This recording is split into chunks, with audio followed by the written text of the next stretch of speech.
Faqul nadribuhu bi ba'diha. Maka kami katakan pukulkanlah kepada orang yang mati itu dengan sebagian badan sapi betina itu. Apa yang terjadi? Kadzalika yuhyillahul mauta wa yuriikum ayatihi la'allakum ta'qilun. Begitulah Allah hidupkan orang ini dari kematiannya dan Allah tampakkan kebesarannya agar kalian berfikir. Ketika betul-betul Musa memukulkan paha sapi itu kepada orang yang mati itu, tiba-tiba kemudian hidup, semua manusia menangis.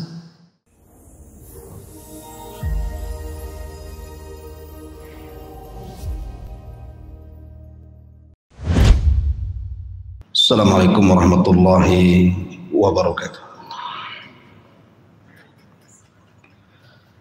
Alhamdulillah wassalatu wassalamu ala Rasulillah wa ala alihi wa sahbihi wa mawalah wa la haula wa la quwata illa billahi wa ba'd. Kita lanjutkan kajian kita, masih membahas tafsir dari surah Al-Baqarah, dan kita masuk pada ayat yang ke-67. A'udzu billahi minasyaitonir rajim. Bismillahirrahmanirrahim. Wa idz qala Musa liqaumihi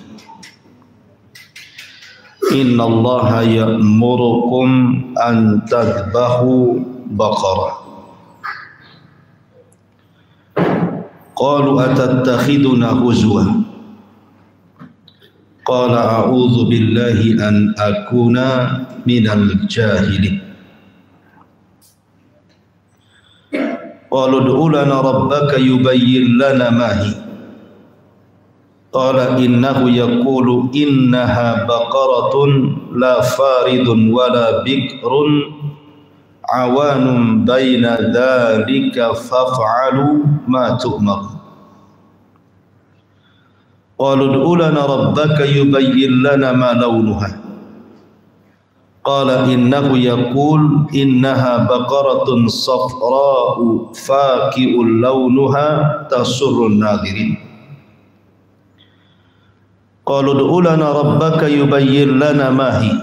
Innal baqarata syabaha alaina wa inna insya'allahu lamuhtadun.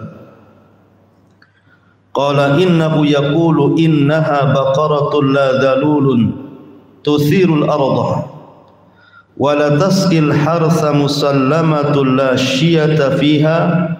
Qalu al-ana ji'ta bil haqqi fadhabahuha wa ma kadu yaf'alun.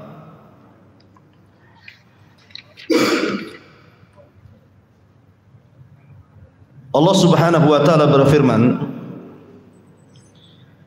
dan ingatlah ketika Musa berkata kepada kaumnya, sesungguhnya Allah memerintahkan kalian agar menyembelih seekor sapi betina. Mereka bertanya, apakah engkau akan menjadikan kami bahan ejekan? Maka Musa menjawab, aku berlindung kepada Allah agar tidak termasuk orang-orang bodoh. Mereka berkata, mohonkanlah kepada Tuhanmu untuk kami agar dia menjelaskan kepada kami tentang sapi betina itu. Maka Musa menjawab bahwa sapi betina itu tidak tua dan tidak muda, pertengahan antara itu. Maka kerjakanlah apa yang diperintahkan kepada kalian. Mereka berkata, mohonkanlah kepada Tuhanmu agar untuk kami agar dia menjelaskan kepada kami apa warnanya. Maka Musa menjawab bahwa sapi itu berwarna kuning tua yang menyenangkan orang-orang yang memandangnya. Mereka berkata lagi, mohonkanlah kepada Tuhanmu untuk kami wahai Musa agar dia menjelaskan kepada kami tentang sapi betina itu, karena sesungguhnya sapi itu belum jelas kepada kami. Dan jika Allah menghendaki niscaya kami benar-benar mendapatkan petunjuk. Maka Musa menjawab, Allah berfirman, sesungguhnya sapi itu adalah sapi betina yang belum pernah dipakai untuk membajak tanah dan tidak pula mengairi tanaman, sehat tanpa cacat dan tanpa belang. Mereka berkata, sekarang barulah engkau menerangkan hal yang sebenarnya wahai Musa. Lalu mereka menyembelihnya dan nyaris mereka tidak bisa melaksanakannya. Baik.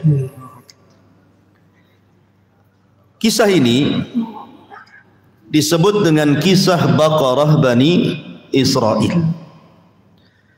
Dan sebab kisah ini pula makanya surah ini disebut Al-Baqarah. Yang melatar belakangi kenapa surat ini disebut surah Al-Baqarah adalah kisah yang kita akan bahas ini. Namanya kisah Baqaratu Bani Israel. Kisah sapi betina Bani Israel. Bagaimana kisahnya? Kenapa sampai terjadi kisah Baqarah Bani Israel ini? Apa penyebabnya? Kenapa Bani Israel meminta kepada Musa untuk berdoa dan menyingkap pembunuhan? Siapa yang dibunuh? Dan kenapa pula mesti sapi yang harus disembelih untuk menyingkap semuanya? Kemudian bagaimana akhirnya? Apakah pembunuhan ini tersingkap ataupun tidak? Nah, inilah yang kita akan bahas pada kisah Baqarah Bani Israel. Ma'asyiral muslimin yang dimuliakan Allah Azza wa Jalla, kisah ini ada yang melatar belakanginya.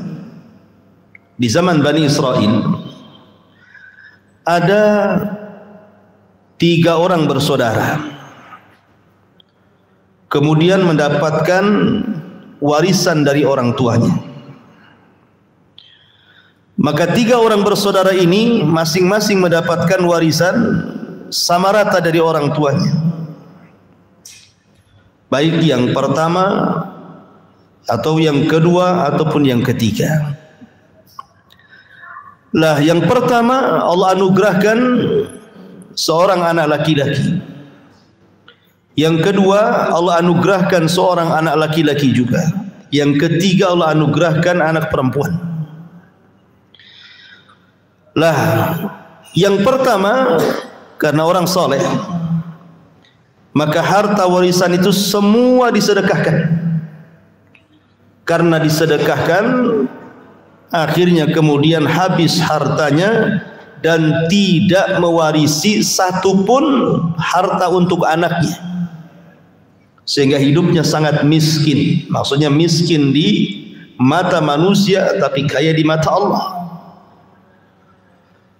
Kemudian yang kedua, separuh hartanya disedekahkan dan separuhnya lagi kemudian digunakan untuk usaha, sehingga saudaranya yang kedua tidak terlalu miskin karena punya modal separuh dari harta warisannya untuk digunakan usaha. Kemudian orang yang ketiga yang punya anak perempuan itu sama sekali tidak disedekahkan, sehingga dengan harta warisannya dikembangkan akhirnya menjadi kaya raya. Maka dari sini ada 3 kelompok, yang satu miskin, yang satu kaya sekali, yang satu setengah kaya. Ya. Lah Allah takdirkan orang yang pertama ini yang hartanya disedekahkan ayahnya meninggal, sehingga anak itu menjadi anak yatim. Sudah miskin, yatim lagi. Kemudian yang kedua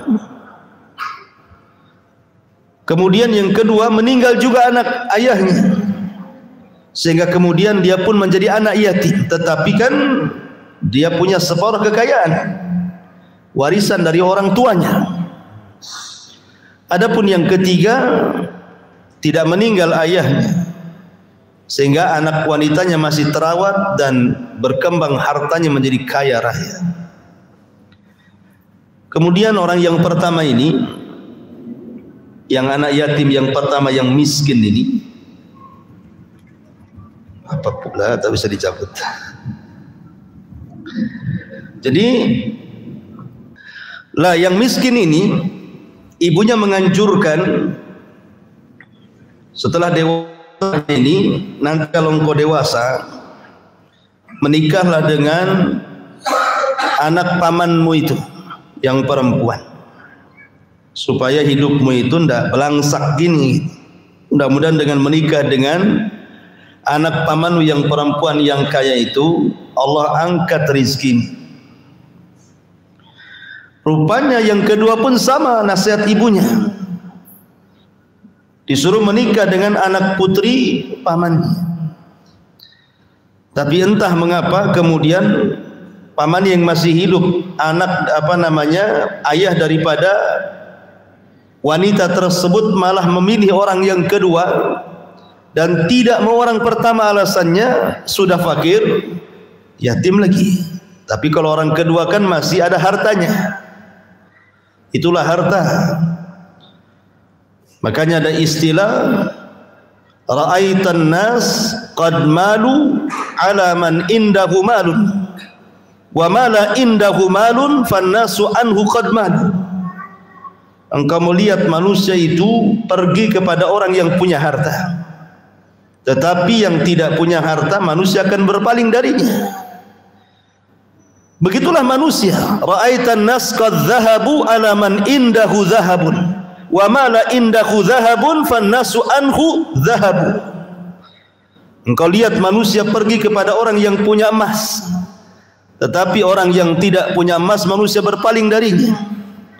Begitulah manusia. Jadi ayahnya orang yang perempuan ini tidak menolong anak yatim yang fakir itu, justru dijodohkan anak wanitanya dengan yang kedua yang masih punya harta separuh itu.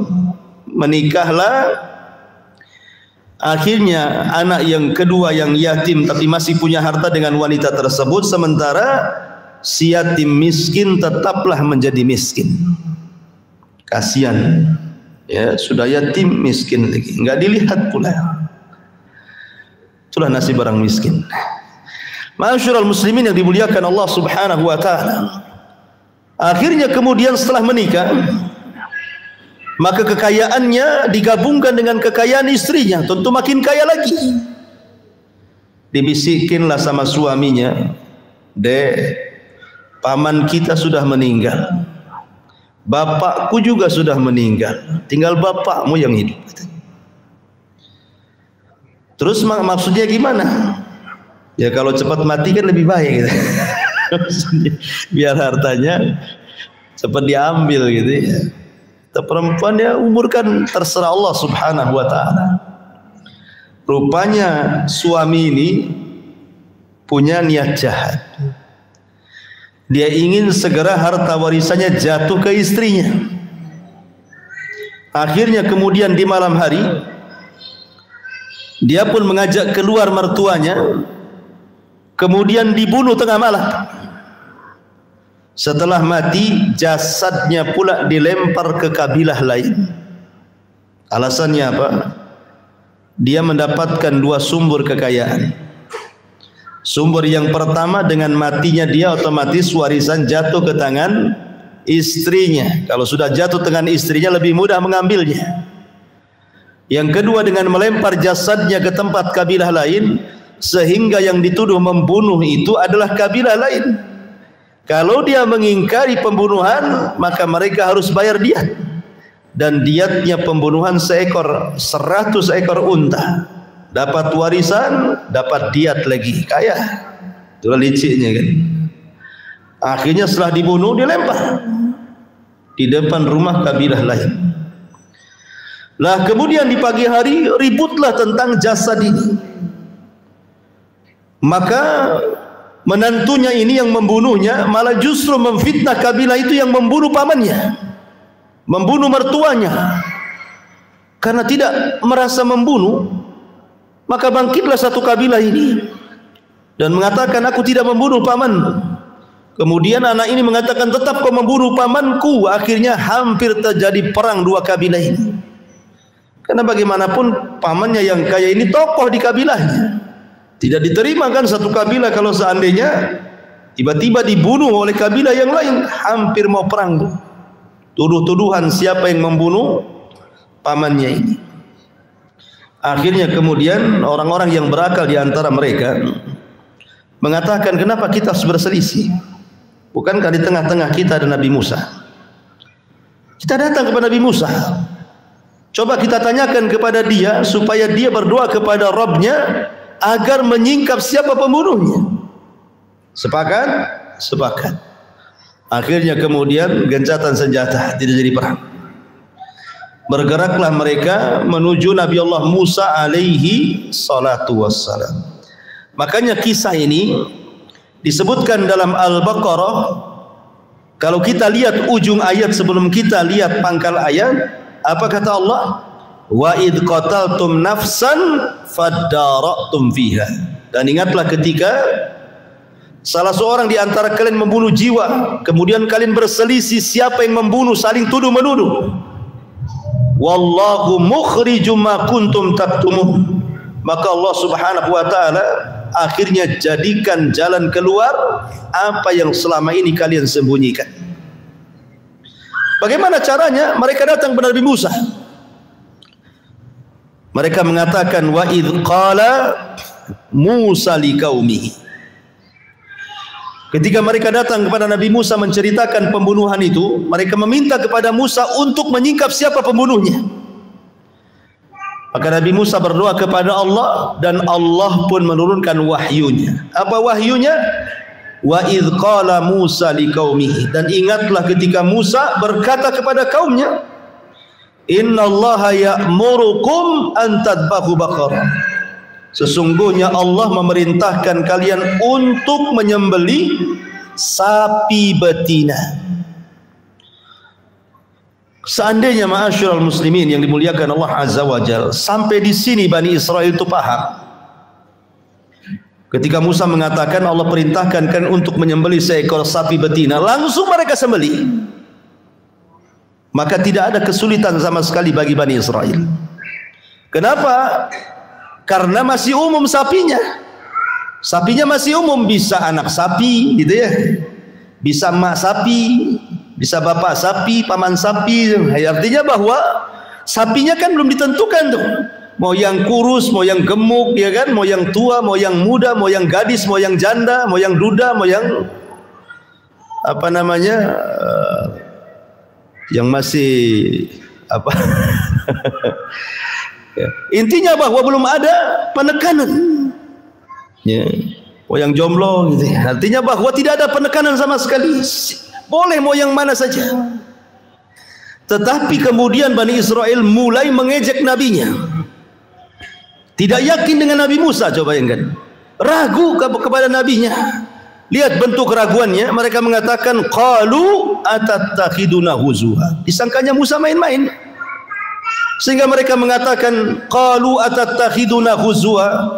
Hei Musa, apakah engkau akan main-main dengan kami? Kami tanya siapa pembunuhnya, kenapa kau suruh kami menyembelih sapi? Apa hubungannya?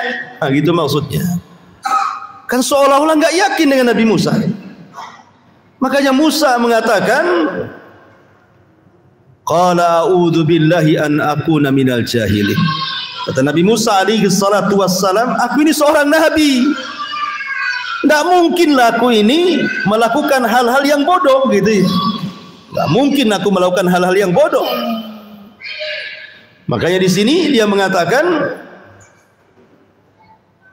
qala a'udzu billahi an akuna minal jahilin. Aku berlindung kepada Allah, aku termasuk menjadi orang-orang jahil. Tidak mungkin aku seorang nabi memfatwakan fatwa kebodohan itu mustahil. Barulah kemudian setelah mereka mendapatkan penekanan dari Musa bahwa ini perintah Allah, betul-betul perintah Allah, mulai mereka bertanya. Sebenarnya kalau langsung dilaksanakan senang saja tuh. Tapi mereka mulai bertanya dan banyak bertanya. Dari sini Nabi SAW mengatakan, innama ahlaka man kana qablakum kathratu masailihim wa ikhtilafuhum ala anbiyaihim. Hancurnya umat sebelum kalian, kata Rasul, karena banyak tanya dan menyelisihi para nabinya. Banyak tanya itu sebenarnya bagus, karena salah satu kunci mendapatkan ilmu itu karena lisanun saul, karena lisan banyak tanya. Tapi maksudnya banyak tanya di sini adalah tanya tidak ada faedahnya. Jadi pertanyaan yang sifatnya ta'annud itu memberat-beratkan saja, tidak ada faedahnya, hanya memberat-beratkan saja pertanyaannya itu. Makanya kemudian seseorang walaupun bertanya soal agama, tapi kalau kemudian pertanyaannya tidak ada faedahnya, maka dimakruhkan pertanyaan itu oleh para ulama. Umpamanya saya bercerita tentang wanita haid, hukum-hukum wanita haid. Tiba-tiba antum bertanya, Ustaz, bagaimana kalau seandainya ada laki-laki haid? Ngapain ditanyakan? Tidak mungkin laki-laki haid itu, kecuali LGBT. LGBT aja nggak haid. Tapi kan bertanya sesuatu yang mustahil itu ngapain? Atau mamanya, Ustaz, boleh nggak saya bertanya? Iya. Mungkin nggak Allah itu menciptakan batu yang Allah sendiri nggak sanggup ngangkat? Ngapain pertanyaan seperti itu juga? Jadi jangan sampai pertanyaan-pertanyaan itu yang kemudian takalluf, memberat-beratkan gitu ya. Seperti Bani Israil di sini nih. Mereka mengatakan apa? Qalu ud'u lana rabbaka yubayyin lana ma hi. Qala innahu yaqulu innaha baqaratun la faridun wala bikrun awanum baina dzalik faf'alu ma tu'marun. Mereka mengatakan, ya Musa, berdoalah kepada Rabbmu. Lihat su'ul adab, buruk akhlaknya Bani Israel. Dia mengatakan kepada Nabi Musa, ud'u lana rabbuk, berdoalah untuk kami kepada Rabbmu. Harusnya gimana? Ud'u lana rabbana. Ini rabbak, coba bayangkan, atau rabbuk gitu ya, rabbak. Harusnya rabbana. Ya Musa, berdoalah kepada Tuhan kita untuk kita. Harusnya kan begitu. Tapi mereka enggak, menyandarkan kepada Musa Tuhanmu, seolah-olah bukan Tuhan Bani Israel. Itulah soal adabnya di sini. Berdoalah kepada Tuhanmu, wahai Musa, untuk kami, katanya. Agar dijelaskan seperti apa tuh sapi betina yang harus kami sembelih itu. Maka Musa alaihi salatu wassalam kemudian berdoa kepada Allah, dan Allah pun kemudian memberikan ciri-cirinya dan mengatakan, innaha baqaratun la faridun wala bikrun awanum baina dzalika faf'alu ma tu'marun. Carilah sapi betina yang tidak muda, tidak tua, tidak terlalu muda, tidak pula terlalu tua, sedang-sedang sajalah, tengah-tengah daripada itu. Faf'alu ma tu'marun, sudah laksanakan apa yang diperintahkan. Sampai di sini ini masih mudah sebenarnya, cari sapi betina yang muda itu masih muda. Tidak terlalu tua, tidak terlalu muda. Ya, cari sapi yang peranakan sudah 3 gitu kan, nggak terlalu tua tuh. Ya juga bukan perawan gitu ya, masih bisa dicari itu. Tetapi dasar Bani Israel, mereka bukannya sami'na wa ata'na, tapi mereka malah banyak tanya. Ditanya lagi, qalu ud'u lana rabbaka yubayyin lana ma lanuha. Sekarang apa warnanya wahai Musa? Maka Musa mengatakan safra, kuning pekat, faqi'. Maksudnya kuning pekat itu tidak ada warna kecuali kuning. Kan susah tuh. Cari sapi warnanya kuning semua susah, kecuali sapi dipilok. Susah kan? Mana ada sapi warna kuning dari atas kepala sampai kaki? Kan susah jadinya, menyusahkan diri gitu kan. Bukan hanya itu saja, tasurrun nadhirin, bukan hanya kuning pekat nggak ada warna lain. Kalau ada orang yang mandang sapinya langsung suka, kan tidak semua orang suka sapi. Tidak semua orang suka sapi. Ini harus semua suka. Kalau mandang sapi itu semua ingin punya sapi itu. Itu maksudnya. Kan mempersulit diri itu namanya. Qalu ud'u lana rabbaka yubayyin lana ma hi. Rupanya tidak sampai di situ. Masih juga tanya, sudah sulit itu masih juga tanya gitu ya. Dia mengatakan apa? Innal baqarata syaba alaina. Musa kayaknya masih bingung sapinya kami ini. Masih bingung gimana? Usianya sudah dijelaskan, tidak terlalu tua, tidak terlalu muda. Warnanya sudah jelas kuning semuanya. Kalau ada orang lihat suka, apa lagi yang kurang? Mereka mengatakan innal baqarata syabah alaina. Nampaknya kau jelaskan kurang rinci nih Musa. Kalau bisa lebih jelas lagi lah katanya. Masih kurang jelas pula gitu kan. Kemudian mereka mengatakan wa inna insyaallahu la muhtadun. Ini pula yang menjadikan mereka diberikan taufik ketika mereka mengucapkan insyaallah. Insyaallah wahai Musa, kalau jelas sapinya, mudah-mudahan Allah kasih petunjuk katanya. Maka Musa mengatakan, oke, ini yang terakhir sifatnya nih. Cari sapi la dalul tusirul arda. Cari sapi yang tidak pernah digunakan untuk membajak sawah. Wala taskil harsa, jangan pula sapi yang pernah digunakan untuk mengangkut air. Kemudian musallamatun, harus tidak ada cacat. La syiyata fiha, tidak ada belang-belangnya. Betul-betul sehat dari ujung kaki sampai ujung kepala. Setelah itu baru mereka mengatakan, ini baru benar. Mereka mengatakan ini baru benar. Akhirnya mereka pun sibuk untuk mencari sapi yang mereka maksudkan. Ingat, Bani Israel itu sudah terikat dengan perjanjian. Kalau mereka sudah tanya kepada Nabi Musa maksudnya, kemudian Musa sudah mengarahkan, berarti mereka terikat perjanjian dengan Musa. Dan terikat dengan perjanjian atas perintah Allah. Kalau mereka sampai tidak dapat sapi ini bahaya. Mereka bisa diadab. Masalahnya, karena mereka sudah datang kepada nabinya sudah kasih solusi, Allah sudah turunkan firman-Nya, kalau mereka tidak cari sapi ini, hati-hati, bisa datang adab kepada mereka. Makanya mereka sibuk mencari sapi betina itu ke sana kemari supaya mereka bisa melaksanakan perintah Allah dan Rasul-Nya. Rupanya tidak ada sapi model ini di Bani Israel, kecuali satu sapi, warisan dari anak yatim yang miskin itu. Kembali ke kisah yang pertama tadi. Jadi ada anak yatim yang ketika dapat warisan bapaknya diinfakkan semuanya, sehingga tidak tersisa harta warisannya kecuali anak sapi yang diletakkan di hutan oleh ayahnya. Nah, ketika kemudian sapi ini sudah tahunan, sudah besar, maka ibunya mengatakan kepada anaknya, nak, sesungguhnya ayahmu itu punya warisan. Warisannya seekor sapi betina. Sapi itu diliarkan ayahmu di hutan ini dan itu. Kau datanglah ke hutan ini itu, ambillah sapi itu, bawa pulang, itu warisan ayahmu. Akhirnya kemudian anak yatim fakir miskin ini mengambillah warisan ayahnya, sapi persis seperti sifat-sifat yang disifatkan Bani Israel tadi. Kemudian dibawa balik. Di tengah jalan malaikat Jibril datang dalam bentuk manusia, kemudian memberitahu kepada anak ini dan mengatakan, jangan kau jual sapimu dengan berapapun harganya.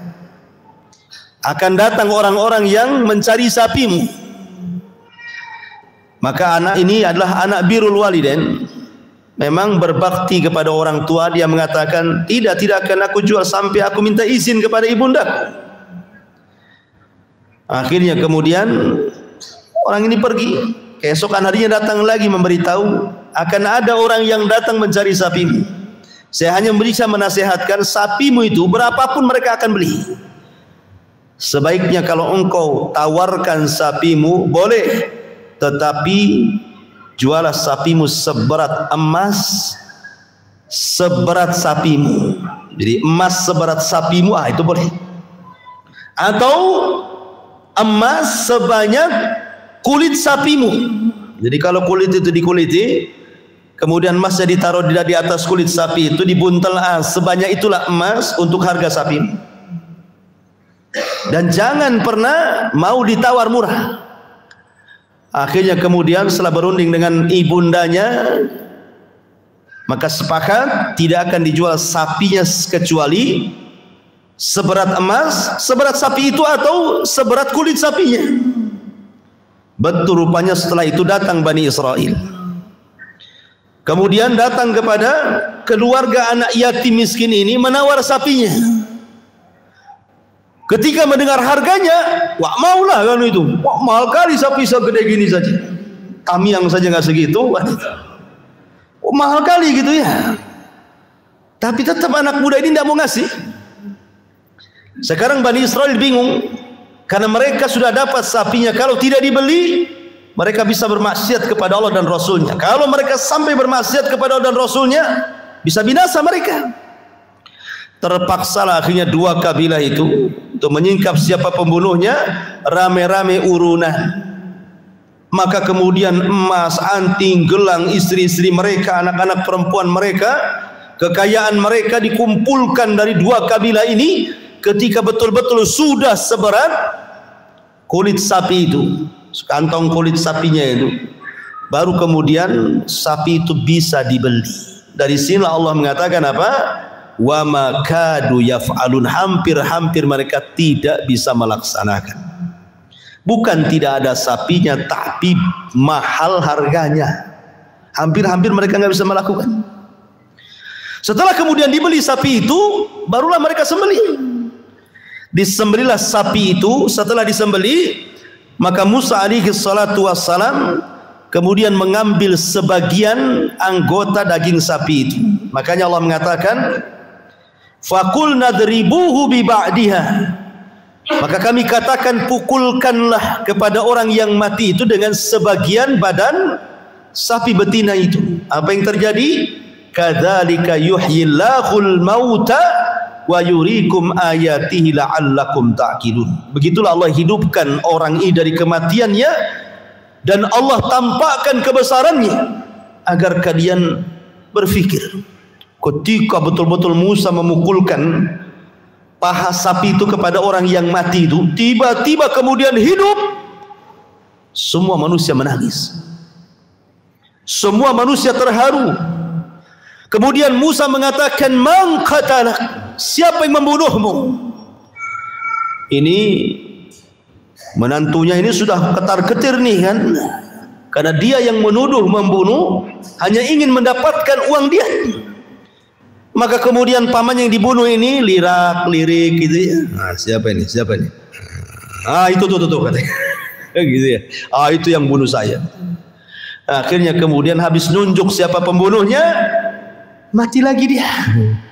Jadi dia hidup sesaat itu hanya memberitahu siapa pembunuhnya. Habis itu mati lagi. Maka orang-orang pun geramlah sama si anak muda itu. Rupanya selama ini dia yang mengadu domba dua kabilah hanya ingin mendapatkan harta warisan secara cepat dan ingin mendapatkan uang diat daripada fitnah pembunuhannya itu. Maka terjadilah kisos, anak muda itu dibunuh, dikisos. Ya. Dari sinilah kemudian Allah Subhanahu wa taala menunjukkan kekuasaannya kepada Bani Israel. Bagaimana Nabi Musa alaihi salatu wassalam menunjukkan mukjizatnya. Subhanallah, setelah kejadian itu, maka Bani Israel mulai bertobat kepada Allah. Tidak mau lagi kemudian mereka melakukan maksiat. Cukuplah ketika melihat pemandangan seperti ini menjadikan mereka kembali kepada Allah bertobat. Tetapi Allah takdirkan dengan berjalannya waktu, mulailah kemudian sedikit demi sedikit hatinya Bani Israel mulai keras. Sudah lupa dengan peristiwa itu, sehingga Allah gambarkan summa qasat qulubukum min ba'di dzalika fahiya kal hijarati aw ashaddu qaswa wa inna minal hijarati lama yatafajjaru minhul anhar wa inna minha lama yashakkaku fayakhruju minhul ma wa inna minha lama yahbitu min khasyatillah wa mallahu bighafilin amma ta'malun. Kemudian setelah itu kalian menjadi keras sehingga hati kalian seperti batu, bahkan lebih keras dibandingkan batu. Padahal di antara batu-batu itu ada yang sungai-sungai benar-benar memancar darinya, dan ada pula yang terbelah karena mengeluarkan mata air darinya, dan ada pula yang meluncur jatuh karena takut kepada Allah, dan Allah tidak lengah terhadap apa yang kalian kerjakan. Subhanallah, baru saja mereka diperlihatkan mukjizat Nabi Musa, melembut hati mereka, tiba-tiba kemudian mereka mengeras lagi. Begitulah manusia. Terkadang ada orang-orang yang Masya Allah gitu ya, ketika mungkin dia masuk penjara karena sebuah kriminal, wow, di penjara dia tobat setobat-tobatnya. Seminggu keluar penjara kumat lagi. Itu bukan tobat namanya, itu tomat namanya. Habis tobat kumat bahasanya, ya kan? Nah, jadi ada orang-orang itu yang habis melakukan dosa dia menyesal gitu ya, betul-betul ingin tobat, tapi dengan berjalannya waktu mulai lagi dia maksiat lagi, keras lagi hati itu. Nah, itulah hatinya Bani Israel, hatinya orang-orang Yahudi seperti itu. Lalu apa yang kita bisa petik dari peristiwa ini, ikhwan yang dimuliakan Allah Subhanahu wa taala? Lihat bagaimana perbedaan sahabat-sahabat Rasul dengan sahabat-sahabat Nabi Musa. Jauh antara langit dan bumi. Sahabat-sahabat Nabi SAW tidak pernah menentang nabinya. Sahabat-sahabat Rasul digambarkan dalam Al-Quran, innama kana qaulul mu'minin idza du'u ila Allahi wa rasulihi liyahkuma bainahum an yaqulu sami'na wa ata'na. An yaqulu sami'na wa ata'na. Itulah para sahabat Rasul. Pokoknya kalau Rasul memerintahkan sesuatu, sami'na wa ata'na, sami'na wa ata'na, walaupun nyawa taruhannya. Lihat dalam perang Ahzab, luka mereka masih menganga, mereka belum beristirahat, baru selesai perang, sebagian mereka masih terluka parah. Tiba-tiba Jibril datang dalam bentuk dihyatul kalbi, sementara Nabi SAW baru saja mandi dan meletakkan pedangnya. Tiba-tiba malaikat Jibril dalam bentuk dihya mengatakan, ya Muhammad, malaikat belum menyarungkan pedang, kau sudah meletakkan pedang. Angkat lagi pedang, ajak para sahabat Rasul, serang Bani Quraidah. Jangan sampai solat asar di jalan kecuali kau serbu Bani Quraidah. Akhirnya Nabi pun baru selesai perang itu lagi istirahat, karena melihat para sahabat sudah kelelahan, kecapean gitu ya. Banyak yang terluka, banyak orang-orang yang harus disembuhkan karena luka mereka masih menganga masalahnya. Tetapi karena ini perintah Allah lewat Jibril, terpaksa Rasul mengumpulkan para sahabat dan mengatakan, idhabu ila Bani Quraidah fala tusalliyanna ahadakumul asra illa fi Bani Quraidah. Bangkit kalian, serbu Bani Quraidah, jangan ada yang sholat asar di jalan kecuali sampai di Bani Quraidah. Bergerak para sahabat, mau tidak mau mereka harus mengikuti apa yang diperintahkan Allah dan Rasulnya, sami'na wa ata'na. Sehingga turun ayat, lilladzina istajabu lillahi walir rasul min ba'di ma asabahumul qarah lilladzina ahsanu minhum wattaqu ajrun azim. Bagi orang-orang yang menyeru panggilan Allah dan Rasulnya setelah datang kepada mereka luka-luka peperangan, bagi orang-orang yang bertakwa dan berbuat baik, maka mereka mendapatkan balasan yang besar di hadapan Allah Subhanahu wa taala. Turun ayat ini. Begitulah para sahabat, sami'na wa ata'na. Beda pula dengan Bani Israel di sini. Disuruh nyembeli sapi malah dikatakan, Musa jangan main-main. Yang benar aja kau katanya. Kami ini tanya siapa pembunuh, kau pula main-main suruh nyembeli sapi. Nanti dua pula yang mati, pertama orang, ini sapi pula mati jadi. Jadi ya, disangka main-main Nabi Musa ini. Jadi nggak ada sami'na wa ata'na itu Bani Israel itu.